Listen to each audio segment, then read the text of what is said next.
Hello guys, কেমন আছো? আশা করি সবাই সকলে ভালো আছে। আমি দেব আবার একটা আন্দামান কার নিকোবরের নতুন একটা ব্লগ ভিডিও নিয়ে চলে আসলাম তোমাদের সামনে। তো চলো আজকের ব্লগ ভিডিওটা এখান থেকেই শুরু করছি। তার আগে দেখে নিই এখানে সূর্যের তাপটা কতটা, বাপরে বাপ, অনেক মনে হচ্ছে। যাই হোক, যা তোমাদের সাথে কথা বলতে বলতে ভুলেই গেলাম যে আজ কোথায় যাচ্ছি আমরা। হ্যাঁ গাইস, এখানে একটা সমুদ্রের সামনে মন্দির আছে, সেই মন্দিরটাই দেখতে যাচ্ছি এবং সেই মন্দিরে খাওয়ার ব্যবস্থাও আছে। তা চলো আমাদের সাথে থাকো আর দেখতে থাকো ব্লগটা। এমনিতেই তো এত রৌদ্র, হেঁটে হেঁটে যেতে কত কষ্ট তোমরা সবাই জানো। আর গাড়ি আসার কথা ছিল কিন্তু গাড়িটা একটু প্রবলেমের জন্য আসতে পারিনি। যাই হোক, আমার তো খুব ভালোই লাগছে, বেশ খুব সুন্দর লাগছে যেতে, কারণ এই রৌদ্র আর মন্দিরে যাওয়া উফ। আর তার সাথে সাথে দেখা যাচ্ছে বাবা আর একটা কাকু যাচ্ছে সামনে, আর বাকিরা মানে আরও লোক ছিল যারা আগেই চলে গিয়েছে মন্দিরে। আমাদের একটু যেতে লেট হয়েছে বলে তাই আমরা একটু লাস্টে বাড়িয়ে পড়লাম। তো চলো যেতে যেতে সামনে একটা কৃষ্ণ মন্দির আছে। কৃষ্ণ মন্দিরটায় এখন গেট হয়তো বন্ধ। কৃষ্ণ মন্দিরে তোমার অবশ্য এই যে সামনে দেখতে পাচ্ছি কৃষ্ণ মন্দিরটা, কৃষ্ণ মন্দির আপাতত গেট বন্ধ আছে, কারণ ওই যে মন্দিরটা আমরা দেখতে যাব, তাই সেই কারণে কৃষ্ণ মন্দির এখনও বন্ধ আছে। কৃষ্ণ মন্দির যেদিন যে সময় খুলবে তখন চেষ্টা করব তোমাদের সামনে কৃষ্ণ মন্দিরের একটা ভিডিও আনার জন্য। তার আগেই দেখো, আমার এই নিকোবরে খুব সুন্দর লাগে। যদি বলো কেন, কারণ দেখো আমাদের কলকাতার দিকে ম্যাক্সিমাম কোনো ঝামেলা হলে ওদিকে বলো মারধর এইসব লাগা শুরু করে, কিন্তু এখানটায় তুমি যদি কোনো ঝামেলা করো তারা বলে কিছু বলে না, চুপচাপ থাকে। কারণ এখানে এই ছোট্ট আইল্যান্ডে সবাই ঘুরতে আসে, আর এরা হচ্ছে নিকোবরের জঙ্গলি। আগে জঙ্গলি ছিল, এখন আপাতত অত জঙ্গলি নেই, খুবই ভালো বা ভদ্র হয়ে গেছে। আর এখানটায় কোনো ঝামেলা নেই বল, সত্যি এখানে কোনো ঝামেলা নেই। আর এর আগে তো যেমন 2004-এ এখানটা যেমন একটা সুনামি হয়েছিল, সুনামি তো অনেক কিছু সব মানুষ লাস্ট চলে গিয়েছে, অনেক কিছু শেষ করে দিয়েছে। যাই হোক, 2004-এর সুনামির কথাটা না বললেই ভালো, কারণ যদি পারি আমি তোমাদের এই ছোট্ট আইল্যান্ডে আন্দামান কার নিকোবরের হিস্টোরিটা তোমাদের তুলে ধরবো নেক্সট ব্লগ ভিডিওতে। তা এখন চলো, তোমার এই যে নিকোবরে খুব সুন্দর যেটা লাগে আমার, কারণ নিকোবরে আসতে বলে একটা সৌন্দর্য দৃশ্য না হলে খুব ভালো লাগে না, তাই তো? দৃশ্য না হলে খুব ভালো লাগে না, কিন্তু এখানে একটা সুন্দর দৃশ্য আছে, সেটা চলো তোমাদের সামনেই বলছি আমি। এখানে দৃশ্যটা দেখো, শুধু চার সাইডে শুধু নারকেল গাছ লাগানো আছে।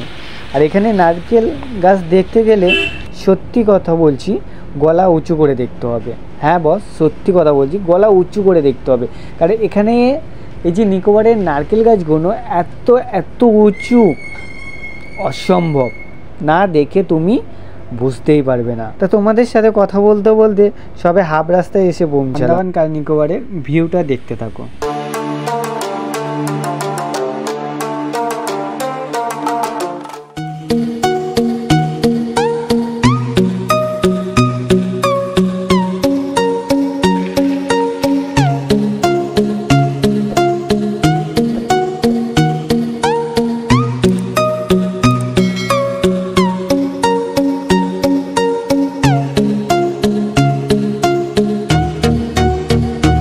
হ্যালো গাইস, চলে আসলাম সেই মুরগা মন্দিরের সামনে। চলো তোমাদেরকে একটু জুম করে দেখায়, তাহলে বুঝতে পারবে। ওই হচ্ছে যে মুরগা মন্দির, এটাই হচ্ছে সেই মুরগা মন্দির। আর এখানে অনেকই জন আসে। চলো যাই, যেতে যেতে মনে হচ্ছে গাড়িটা আমাদের গাড়িটা হয়তো একটু পিছন ঘুরছে, মানে গাড়িটা একটু এখানে সাইড ঘুরে বলে জায়গাটা ছোট হয়ে গেছে। যাই হোক, গাড়িটা ঘুরে নেব, তোমাদেরকে অবশ্যই মন্দিরটা দেখাবো। এটাই দেখো মুরগা মন্দির। আর মুরগা মন্দিরের সাইডে দেখো প্রচুর লোক গাইস, এখানে প্রচুর লোক। অবশ্যই মানে যেটা আমাদের মন্দিরে গেলে যে প্রসাদ বিতরণ করে, এখানে সেম টাইপের প্রসাদ বিতরণ করছে। তো চলো আগে চপ্পলটা খুলে নিই, কারণ সাইডে চপ্পল রেখে বলো মন্দিরে যেতে হবে। আর তো গাইস এখানে প্রচুর, আর বেশিরভাগ বলতে গেলে এখানে তামিলরা মন্দিরটা চালায়। এই সেই মুরগা মন্দির যেটা 2004 সালে এই মন্দিরটা পুরো বালি চাপা পড়েছিল। হ্যাঁ, এখানে বালি চাপা পড়েছিল মন্দিরটা। তো চলো আমরা খাওয়া দাওয়া করেই তোমাদের সামনে আবার আসছি। তাহলে এই সবে খেয়ে উঠলাম, খেয়ে উঠে ক্ষীরটা নিলাম, কারণ এখানে মন্দিরের ক্ষীরটা না খুব সুন্দর লাগে।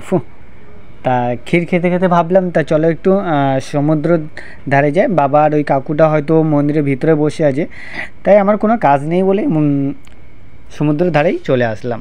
তাই চলো সমুদ্রের ভিউটা দেখো গাইস।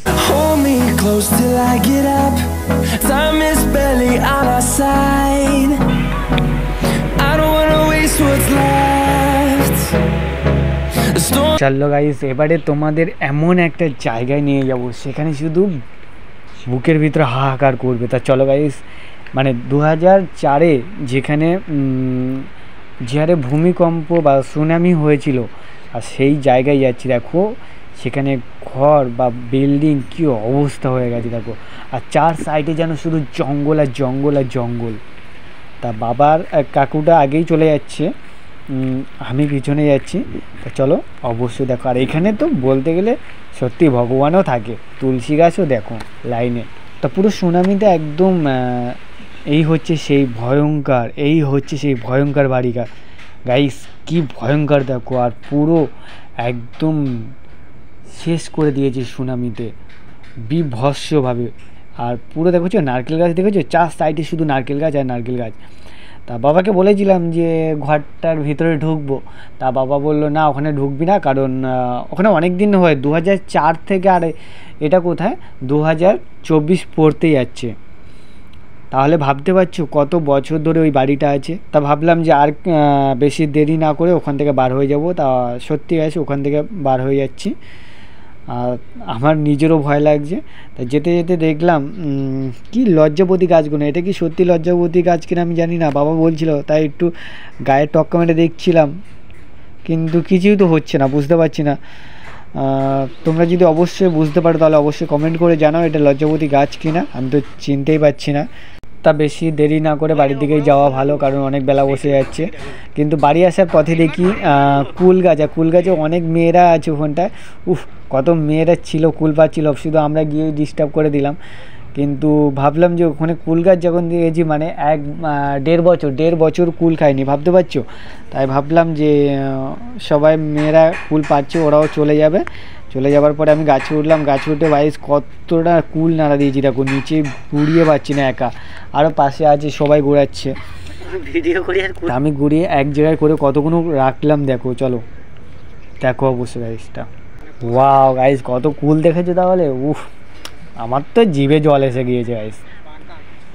তা ভাবছি সব এক জায়গায় করে নিলাম, বাবা কাগজ নিয়ে আসতে গিয়েছে, নিয়ে আসুক, তার আগে কুলগুলো খেয়ে টেস্ট করে নিই কেমন হয়েছে। আমার তো গালে জল এসেই যাচ্ছে, 1.5 বছর ধরে কুল খাইনি, ভাবতে পারছো গাইস।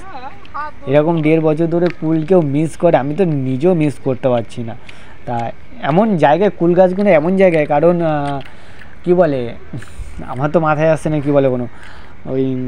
তা অবশ্যই চার সাইডে দেখতে পাচ্ছি খ্রিস্টানদের যারা মৃত বা মারা যায় না, খ্রিস্টানদের যেমন মানুষ পোতা হয়, আমাদের যেমন জ্বালিয়ে দেওয়া হয় চিতা বলে যেটা, এদের ঠিক সেই জায়গাটা একদম পুরো খ্রিস্টানের মাঝখানে কুল গাছটা। তা চার সাইডে এখানে সুনামিতে অনেক মানুষ মারা গিয়েছিলো, তোমাদের আগেই বলেছিলাম যে সুনামিতে কত কী ধ্বংস হয়ে গিয়েছিলো। তা সেই জায়গাটায় আমরা কুল গাছ ছিল বলে ওখানটায় কুল খেতে খেতে এসে তোমাদের অবশ্যই কুল গাছটা সাথে তোমাদের দেখলাম। তা চলো বাবা, শুয়ারটা দেখো কত বড়, শুয়ারটা দেখো।